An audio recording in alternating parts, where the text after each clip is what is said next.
유명한 역사학자 E.H. 칸은 역사는 과거와 현재의 끊임없는 대화라고 했다고 하죠. 여기는 상주 FM 93.9MHz 남산지기 장명하가 진행하는 사람 사는 이야기입니다. 먼저 조경수의 행복이란 듣고 오겠습니다.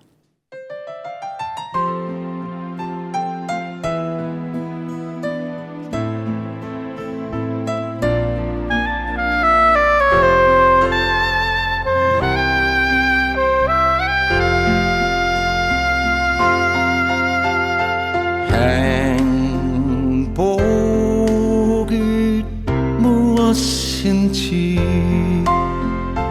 알 수는 없잖아요.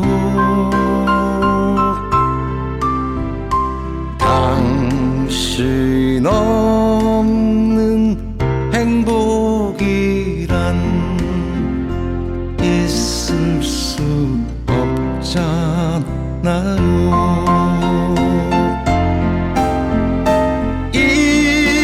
생명 다 바쳐서 당신을 사랑하리. 이 목숨 다 바쳐서 영원히 사랑하리.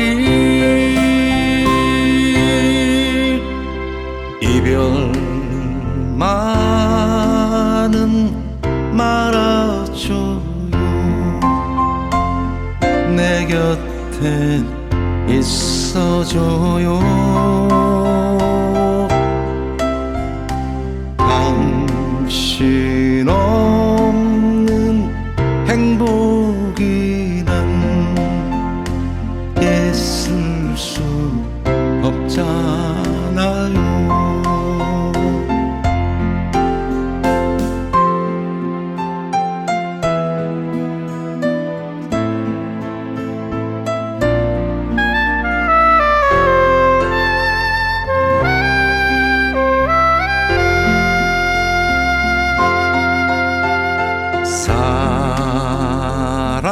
사랑이 중한 것도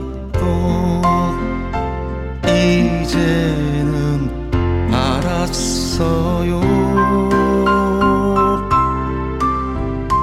당신 없는 사랑이란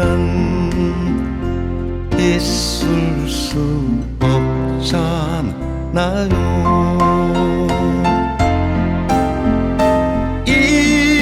생명 다 바쳐서 당신을 사랑하리. 이 목숨 다 바쳐서 영원히 사랑하리.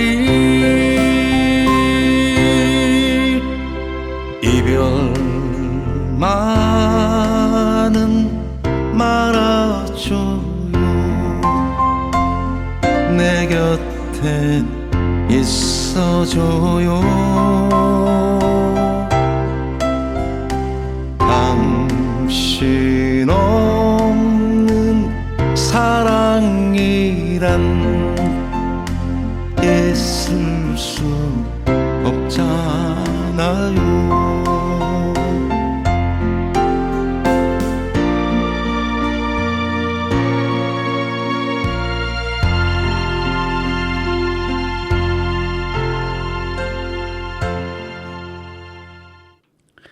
오늘은 중국 역사의 아버지라는 사마천이 쓴 사기에 대해 이야기해 보려 합니다. 사마천은 기원전 145년경 중국 전한시대의 역사가인데요. 산시성 용문에서 태어났고 자는 자장이며 아버지인 사마담의 관직이었던 태사령 벼슬을 물려받아 복무하였으며 태사공이라고 불리기도 했죠. 후에 일흥 사건에 연루되었는데요. 일흥 장군이 흉노와의 전쟁에서 중과 부적으로 항복한 사건에서 일흥을 변호하다 한무제의 노여움을 사서 궁형을 받게 되었죠. 궁형은 남자의 거시기를 제거하는 형으로서 남자로서는 최고의 수치스러운 형벌이라고 할 수 있는데요. 사마천은 수치스러운 궁형을 받으면서도 역사를 사실대로 기록해야 한다는 아버지 사마담의 유지를 받들어 사기를 저술했다고 합니다. 이 저술로 사마천은 동양 최고의 역사가 중 한 명으로 꼽히어 중국 역사의 아버지라고 불려지게 되었습니다. 사마천은 주나라의 역사가 집안인 사마 가문의 후손이며 아버지인 사마담은 전한의 천문 달력 기록을 맡아 처리하는 부서의 장관인 태사령으로 천문과 달력에 밝고 고전에도 통달했으며 20세경 낭중이 되어 무제를 수행하여 강남, 산둥, 흔안 등의 지방을 여행하였습니다.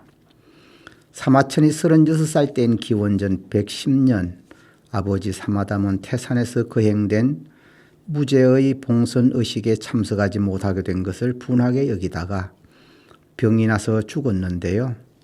죽을 때 아들 사마천에게 자신이 편찬하던 역사서의 편찬을 완성해 줄 것을 부탁했다고 합니다.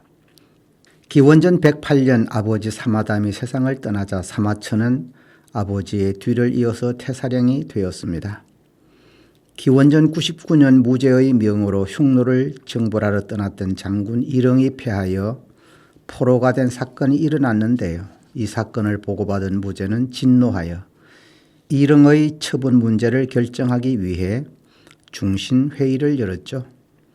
신하들 모두는 일흥을 비난했고 일흥의 가족 모두를 능지처참해야 한다고 주장하였으나 사마천은 일흥의 충절과 용맹을 찬양하고 두둔했기에 일흥을 질투한 이광리의 모함을 받아서 무제의 노여움을 사게 됩니다.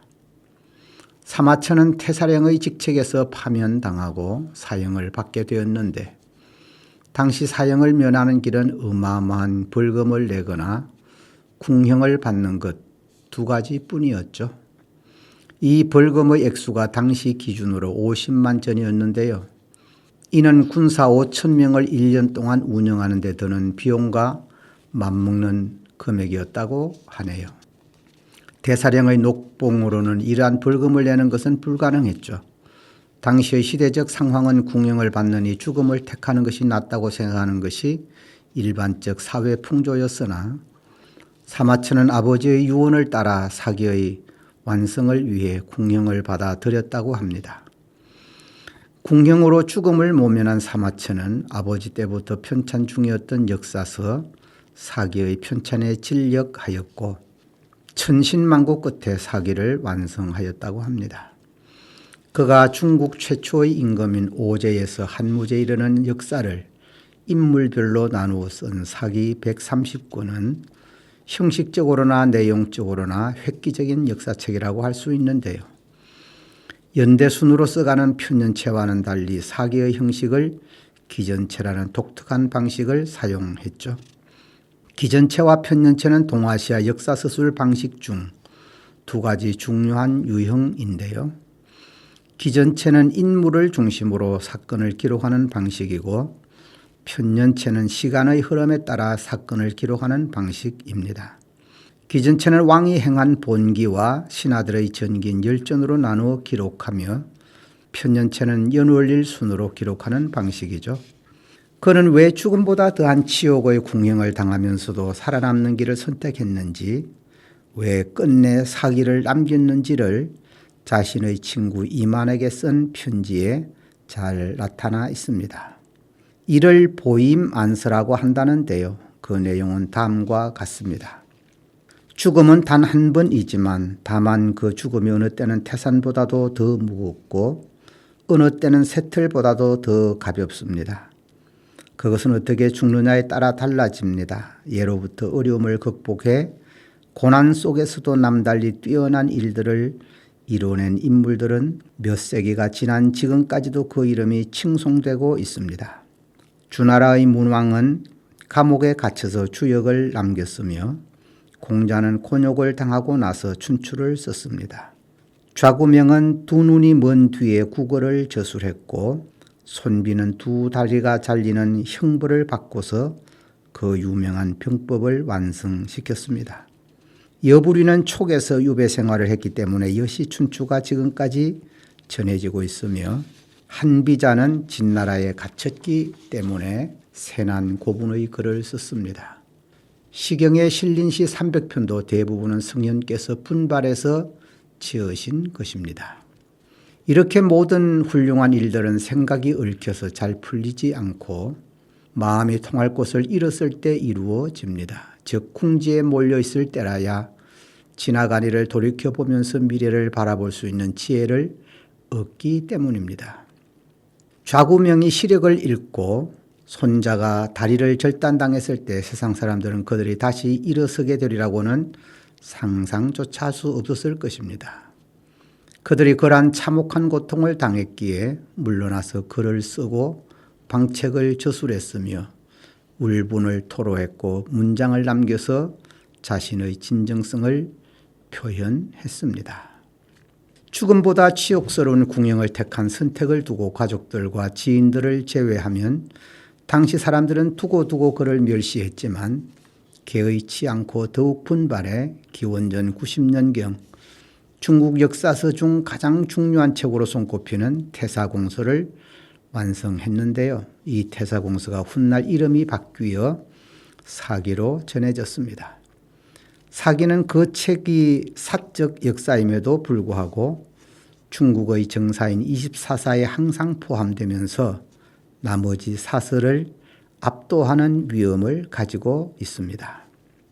가황 나훈아가 부르는 18세 순이 듣고 돌아오겠습니다.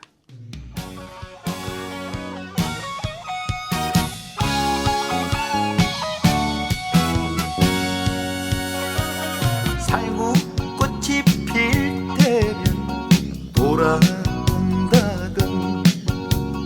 내 사랑 순이는 돌아올 줄 모르고 서쪽 하늘 문틈새로 새어드는 바람에 떨어진 꽃냄새가 나를 울리네. 가야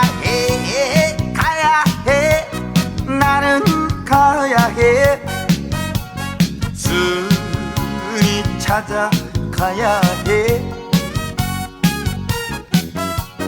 가야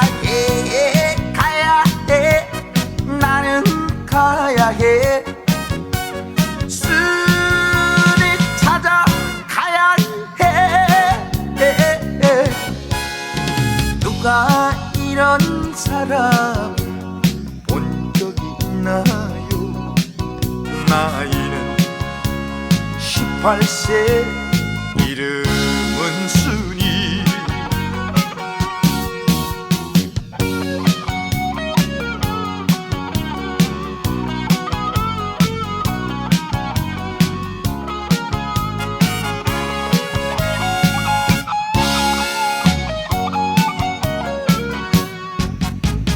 가야 해 나는 가야 해 순이 찾아가야 해 가야 해 나는 가야 해 순이 찾아가야 해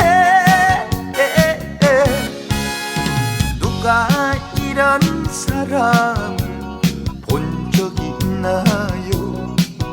나이는 18세 이름은 순이 나이는 18세 이름은 순이 사기는 본기, 세가, 열전, 지, 연표 등으로 구성하는 사마천만의 독특한 방식인 기전체를 확립하는 시발점이 되었고 이후 동양 역사서의 기본 서술 방식이 되었죠. 사기는 기전체라는 형식에 바탕을 둔 정확한 기술과 투철한 역사관으로 동양 역사 서술의 기본이 되는 책일 뿐 아니라 행간의 작가의 숨결이 느껴지는 문학서이자 학문의 전 분야를 아우른 백과사전이라고도 할 수 있는데요. 이러한 사기는 한국에도 큰 영향을 끼쳐 현존하는 가장 오래된 역사서인 김부식의 삼국사기나 고려사도 기전체로 쓰여졌고요. 사기의 쉼없는 생명력의 원천은 처절한 인간적 고뇌를 통해 이루어진 산물이라는 데 있다고 할 수 있겠습니다. 사마천이 사기의 완성에 올인할 수 있었던 이유는 깊은 절망의 늪에 빠진 자신이 건재하다는 것을 입증할 수 있는 일이라고 믿었고 현세에서 받은 치욕과 오명을 사후에라도 언젠가는 씻어버릴 수 있다고 믿었기에 가능했다고 할 수 있겠습니다. 사마천은 단순히 역사서에만 영향을 준 것이 아니라 문학에도 큰 영향을 주었는데요. 대표적인 예로 회엄후 열전은 한고조 유방을 도와 천하통일의 큰 역할을 맡은 한신의 이야기인데요. 여기서 한신이 젊은 시절 건달의 가랑이 밑을 기어가는 수모를 당했다는 유명한 에피소드가 나오죠. 사마천은 의도적으로 한 구절을 끼워 넣었죠. 한신은 한참 동안 그를 쳐다봤다는 대목이죠. 이런 표현은 심리적 갈등과 인내, 내면적 성장의 깊이가 함축된 문장이라고 할 수 있겠습니다. 사기의 문학성이야말로 인간을 입체적이고 폭넓게 묘사할 수 있었던 열쇠라고 할 수 있는데요. 유방과의 싸움에서 패해 비장하게 자결한 항우, 진시황을 암살하려다 실패한 형가, 자신을 알아준 주군의 복수를 위해 칼을 뽑아든 예양 등은 그런 사마천의 북끝에서 피와 살을 얻어 입체적인 캐릭터로 살아나게 되지요. 결국 인간을 이해하는 감성과 깊이, 현대 시나리오를 방불케 하는 치밀한 설정과 구성, 롤러코스터를 탄 듯 자유자재로 상승과 하강을 그리는 변화무쌍한 문장이 사기를 불멸의 고전으로 만들었다고 할 수 있겠습니다. 이 때문에 사마천이 백이열전에서 불행한 삶을 산 의인과 천수를 누린 악인을 대비시키는 말인 살인 강도짓과 인육을 먹는 짓만 일삼은 천인공노의 악당 도척은 천벌은커녕 잘 먹고 잘 살며 명을 다했는데 비해 의로운 형제 백이와 숙제는 수양산 깊은 곳에 풀만 캐먹자 결국 아사하였다라고 한 뒤 돌연 간결한 문장으로 몹시 헷갈리는구나. 천도란 옳은가 그런가 라고 절규할 때 독자도 함께 괴로움에 공감하게 되지요. 돈을 내고 형을 받지 못한 것이 너무나 큰 아쉬움으로 남았는지 경제적인 면을 주로 다룬 화식열전의 여러 부자의 이야기와 함께 돈만 있으면 고자도 되지 않고 황제 부럽지 않게 떵떵거리며 살 수 있으니 가급적 돈을 많이 버는 게 좋다는 식의 서술은 우리 사회에 큰 물의를 빚었던 유전무죄, 무전유죄 절규와 일맥상통한다고 할 수가 있겠네요. 현대 중국의 교육 과정에서는 고등학교에서 사마천의 작품 2개를 가르친다고 하는데요. 그 이름을 딴 별도 있다고 합니다. 소행성 12620 스마천은 바로 그의 이름의 중국어 발음에서 이름을 따왔다고 합니다. 그대는 사랑의 기억도 없을 것이다. 긴 낮, 긴 밤을 멀미같이 시간을 알았을 것이다. 천형 때문에 홀로 앉아 글을 썼던 사람. 육체를 거세당하고 인생을 거세당하고 엉덩이 하나 놓을 자리 의지하며 그대는 진실을 기록하려 했는가. 사랑하는 사마천 당신에게 세상의 사나이들은 기둥 하나를 세우기 위해 산다. 좀 더 튼튼하고 좀 더 당당하게 시대와 밤을 찌를 수 있는 기둥. 그래서 그들은 개고기를 뜯어먹고 해구신을 고아먹고 산삼을 찾아 날마다 흐둥거리며 붉은 눈을 번뜩인다. 그런데 꼿꼿한 기둥을 자르고 천년을 얻은 사내가 있다. 기둥에서 해방되어 비로소 사내가 된 사내가 있다. 기둥으로 끌 수 없는 제 눈 속의 불, 천년의 역사에다 담겨놓은 방화범이 있다.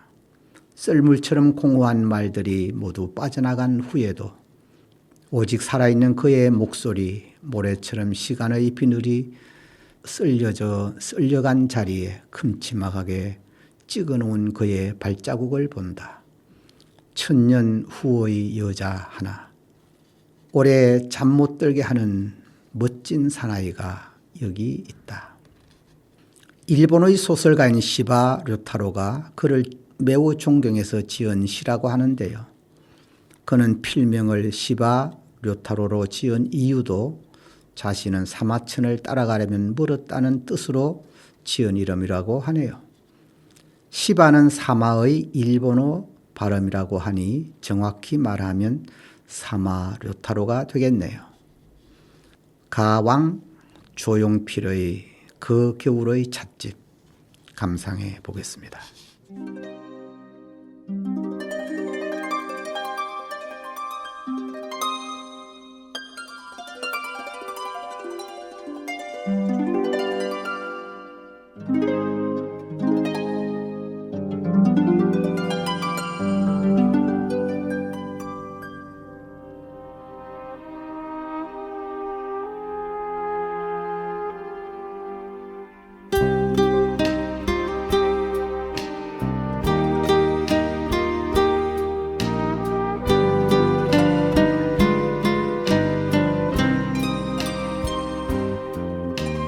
바람 속으로 걸어갔어요.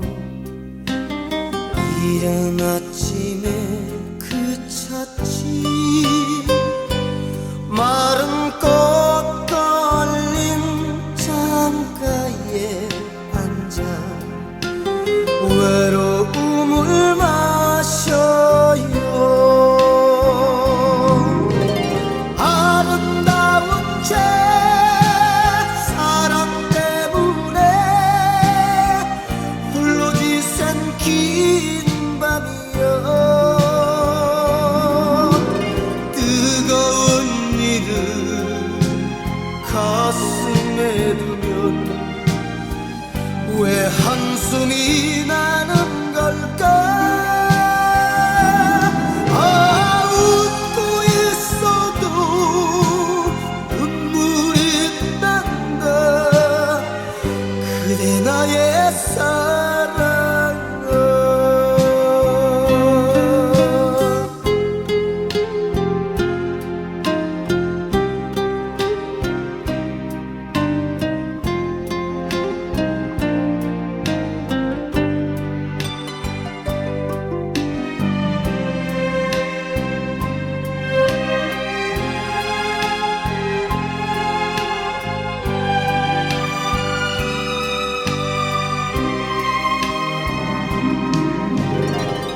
아름다운 죄 사랑 때문에 홀로 지샌 긴 밤이여. 뜨거운 일은 가슴에 두면 왜 한숨이 나는 걸까?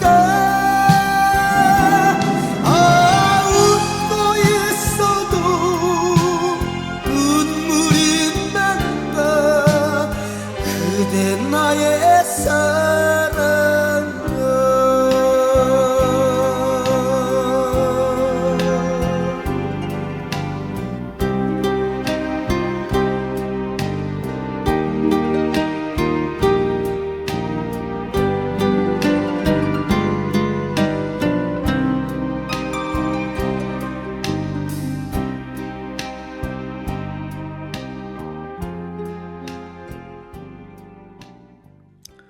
사기에 등장하는 사마천의 명언들이 많은데요. 중요한 몇 가지를 소개해 보면요. 사람들은 자기보다 재산이 10배쯤 많은 사람한테는 욕을 하고 100배쯤 많은 사람은 두려워하고 1000배쯤 많은 사람한테는 그 사람 밑에서 일을 하고 10,000배 이상 많은 사람한테는 기꺼이 노예가 된다. 선인들도 불행을 극복해 위대한 업적을 남겼거늘 나도 불구의 몸이 되었지만 비통함을 참으며 채찍질해 무슨 일이든 남기리라. 사람을 얻는 자는 흥하고 사람을 잃는 자는 망한다. 공은 이루기 어렵고 패하기 쉬우며 때는 얻기 어렵고 놓치기 쉽다. 단호하게 감행하면 귀신도 이를 피한다. 하늘의 제사 지내고 사당의 제사 지내는 때도 술이 아니면 신령이 흠양하지 않고 군신과 친구 사이에도 술이 아니면 좌석이 아름다워지지 않으며 싸움을 하고 서로 화해하는데도 술이 아니면 성사되지 않는다. 그러나 술은 또한 이를 망치기도 하기 때문에 함부로 마셔서는 안 된다. 책으로 다스리는 자는 말의 성질을 다 알지 못하고 옛날 것으로 지금을 다스리는 자는 세상이 변하는 데 따르지 못한다. 가난해지거나 부유해지는 것은 사람이 빼앗거나 주거나 해서가 아니다. 지혜가 탁월한 자는 여유가 생기고 어리석은 자는 자연히 부족해지기 때문이다. 태산은 작은 흘덩이도 사양하지 않는다. 복숭아와 오얏은 부르지 않아도 그 밑에 저절로 길이 생긴다. 덕이 있는 사람은 스스로 구하지 않아도 자연히 사람들이 모여들고 좋은 상품은 이쪽에서 구하지 않아도 고객들이 자연히 모여든다. 사기는 본기 12권, 표 10권, 서 8권, 세가 30권, 열전 70권으로 구성된 기전체 형식의 역사서로서 그 서술 범위는 전설상의 오제의 한 사람이었다는 기원전 22세기 요에서 기원전 2세기 말의 전한 무제까지를 다루고 있으며 그 서술 방식은 후대 중국의 역사서, 특히 정사를 기술하는 한 방식의 전범이 되었고 유려한 필치와 문체로 역사서로서의 가치 외에 문학으로서도 큰 가치를 가진 서적으로 평가받고 있습니다. 편찬 시기는 기원전 109년에서 기원전 91년 사이로 추정되며 사기의 구상은 이미 사마천의 아버지인 사마담 때부터 존재했으나 사마담은 자신이 그 일을 완수하지 못하고 죽음을 맞게 되자 분개하며 아들 사마천에게 자신의 뒤를 이어 사기를 완성해 줄 것을 유언으로 남겼죠. 사마천은 아버지의 유언을 받들어 사기의 편찬을 계속하던 중 자신의 친구 일흥을 변호하다 무죄의 노여움을 사서 투옥되었고 이듬해에는 궁형에 처해졌는데요. 옥중에서 사마천은 고대 위인들의 삶을 떠올리면서 자신도 지금의 굴욕을 무릅쓰고 역사 편찬을 완수하겠다고 결심하였다고 합니다. 수천도의 열과 망치질을 통해 명검이 탄생되듯이 궁형과 옥중 생활을 통해 불세출의 명작이 탄생했다고 할 수 있겠네요. 사마천은 자신의 딸에게 이 사기를 맡겼는데요. 그 이유는 무죄의 심기를 거스를 만한 기술이 사기 안에 포함되어 있었기 때문이었고 무죄가 죽고 선제시대에 이르러서야 사마천의 손자 양운에 의해 널리 퍼지게 되었다고 합니다.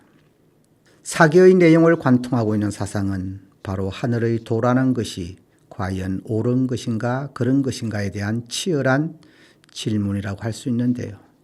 사기열전에서 가장 먼저 다루고 있는 백이열전에서 사마천은 의인임이 틀림없는 백이와 숙제가 아사라는 초라한 죽음을 맞은 것에 대해 강한 의문을 던지면서 사마천 자신이 친구 일흥의 불가피한 항복을 변호했던 올바른 행동을 하고도 궁형이라는 치욕스러운 형벌을 받은 것에 대한 비통함이 깔려 있다고 후대 역사가들은 분석하고 있습니다. 그가 사기를 집필하던 시대는 한 왕조 시기였는데요. 무죄에 의해 유교의 국교화가 진행되고 있었던 시기였죠. 그래서인지 공자를 열전에 넣지 않고 제후 반열인 세가에 넣은 것도 그러한 이유였었다고 할 수 있겠습니다. 사기는 유교 사상이 추가되는 와중에서도 자신이 호의적인 도가 사상도 가미되어 있는데요. 이것은 사실을 추구한다는 역사서 편찬 목적에서 비롯되었다고도 할 수 있고 자신의 정신세계가 얼마나 자유롭고 호방한지를 보여주는 대목이라고도 할 수 있겠습니다. 왕후를 중심 대상으로서 서술하면서도 민간의 인물을 다룬 유협열전, 화식열전, 암살자의 전기를 다룬 자객열전, 무죄와 외척 간의 추악한 권력 다툼을 묘사한 위기 무한후 열전이나 남색이나 아첨으로 부귀를 얻은 자들을 다룬 영행열전, 법률을 등에 업고 사람들을 괴롭혔던 관리들의 이야기를 모은 홍리열전과 더불어 법률을 가지고 사람들을 올바르게 이끌었던 관리들에 대해서도 순리열전으로 정리하는 등 안이한 영웅 중심의 역사관에 치우치지 않는 유연하고도 다양한 관점 유지도 눈여겨볼 점이며 당시 한의 숙적이었던 흉노를 비롯한 주변 기마민족이나 이민족에 대해서도 한의 가치관을 기준으로 수술하는 것이 아니라 기본적인 사실만을 담담하게 기술했다는 것도 그가 역사가로서의 탁월성을 보여주는 대목이라고 할 수 있겠습니다. 이러한 사마천의 태도는 유교가 중국 사회의 주도권을 잡게 되면서 종종 비판의 대상이 되었는데요. 한설을 지은 반고의 경우 사마천이 건달이나 졸부 같은 인물을 사서에서 다루고 유교를 경시하며 도교에 가까운 입장을 취했다고 비판했고, 문심조룡에서는 여자인 여후를 본기로서 서술했다며 비난하였죠. 사기는 역사 서술을 위한 간결하면서도 힘찬 문장은 문성 또는 백전노장의 군대 운용과 같은 것으로 격찬받았으며 특히 항우본기는 명문으로 널리 알려져 있습니다. 사기의 역사적 가치는 정사로서 기술된 당대 역사적 사건에 대한 기본 정보는 물론 섬세한 기술로 당시의 생활이나 습관을 알 수 있는 부분이 풍부할 뿐만 아니라 특히 서의 내용은 전한 시대의 세계관이나 정치, 경제, 사회, 제도 등에 대한 중요한 자료로 손꼽히고 있습니다. 또한 흉노를 비롯한 주변 이민족이나 서역에 대한 기술도 현재 알려져 있는 지리와 유적 발굴 등에서 판명된 당시 상황과의 정합성이 높고 이러한 지방의 당시를 알기 위한 귀중한 단서가 되고 있으며 진시황 본기의 진시황이 자신의 무덤에 근위병 3,000인의 인형을 묻었다라는 기술에 대해서도 시안시 교회의 병마용갱 발견으로 그 정확성이 입증되었죠. 사기는 본기, 표서, 세가, 열전으로 구성되어 있는데요. 본기 12편은 왕들의 연대기를 다루고 있고요. 중국 역사 초의 오제에서 한무제까지를 대상으로 하고 있습니다. 오제본기, 하본기, 은본기, 주본기, 진본기, 진시황본기, 항우본기, 고조본기, 여태후본기, 효문본기, 효경본기, 효무본기 등 12편이죠. 표 10편은 본기에 나오는 제왕 및 제후들의 흥망을 정리하여 보여주는 연표죠. 서 8편은 역대의 정책과 제도, 문물의 발달사 및 전망을 다루고 있는데요. 예서, 악서, 율서, 역서, 청관서, 봉선서, 학어서, 평준서 등 8편입니다. 세가 30편은 역사적으로 중요하게 여겨진 제후들을 다루었는데요. 오태, 백세가, 제태공세가, 노주공세가, 연소공세가, 관체세가, 진기세가 등 30편을 다루고 있습니다. 열전 70편은 왕과 제후 외에 역사적으로 중요한 개인들을 다루었는데요. 대상은 영웅, 정치가, 학자, 군인, 일반 서민까지 다양하죠. 열전은 사기의 대미라고 할 수 있는데요. 양에 있어서나 질에 있어서나 문학성에 있어서나 최고의 가치를 가진다고 할 수 있겠습니다.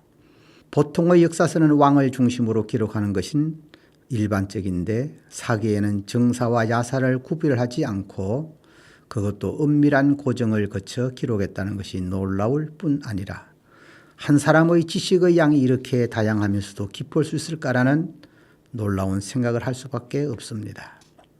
17세기에 안토니오 스트라디바리가 만든 스트라디바리우스 바이올린은 역사를 통해서 가장 정교한 바이올린으로 풍부한 감성 표현과 다양한 음색을 가진 명품의 대명사로 꼽혀왔는데요.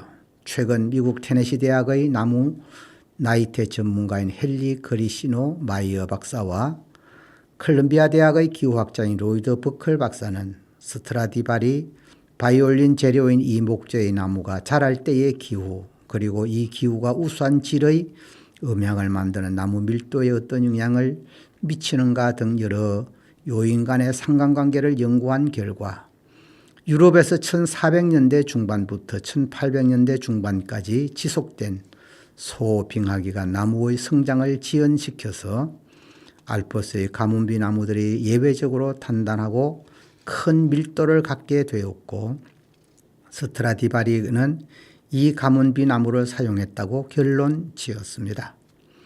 혹독한 환경에서 자란 가뭄비 나무가 명품 바이올린을 만드는 재료로 사용되었듯이 사마천은 궁영이라는 혹독한 고난을 통해서 사기라는 명작을 기록하지 않았을까 생각됩니다. 고난의 상징하면은 성경에 나오는 욥을 빼놓을 수 없는데요. 그는 고난의 유익을 그가 나를 단련하신 후에는 내가 순금같이 되리라고 하여 고난을 긍정적으로 평가했습니다. 오늘은 죽음보다 더한 치욕을 감수하면서 역사의 정수를 후대에 남긴 사마천의 사기를 소개해 드렸는데요. 명품이나 명작은 평범함 속에서가 아니라 혹독한 고난 속에서 만들어진다는 것을 새삼 깨닫게 하네요. 우리 모두는 혹독한 고난의 시간을 지나고 있지만 이 시간이 지나면 명품이 될 것이라는 희망으로 나갈 수 있기를 소망해 봅니다. 지금까지 함께해 주신 애청자 여러분께 감사드리고요. 최진희가 부르는 사랑의 미로 들으면서 저는 여기서 인사드리겠습니다. 지금까지 상주 FM 93.9MHz 남산지기 장명하가 진행한 사람 사는 이야기였습니다. 다음 주에 뵙겠습니다. 안녕히 계십시오.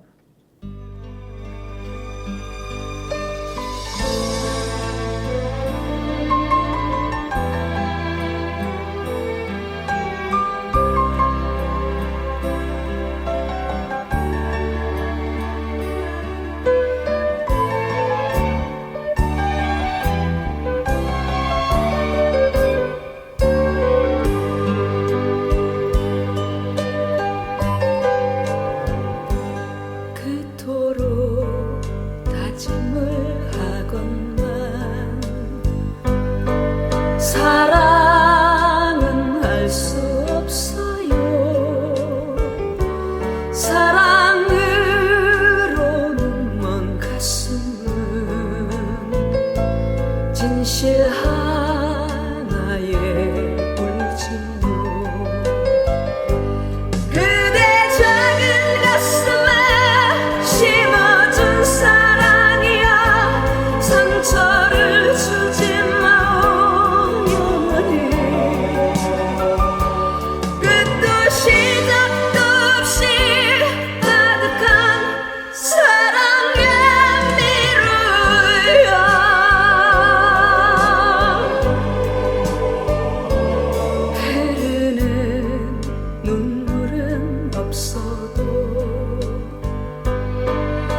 가슴은 젖어버리고 두려움에 떨리는 것은 사랑의 기쁨인가요? 그대 작은 가슴에 심어준 사랑이여. 상처를 주지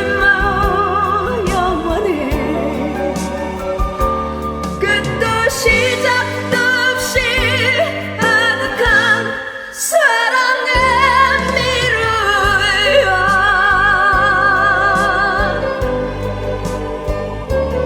때로는 쓰라린 이별도 쓸쓸히 맞이하면서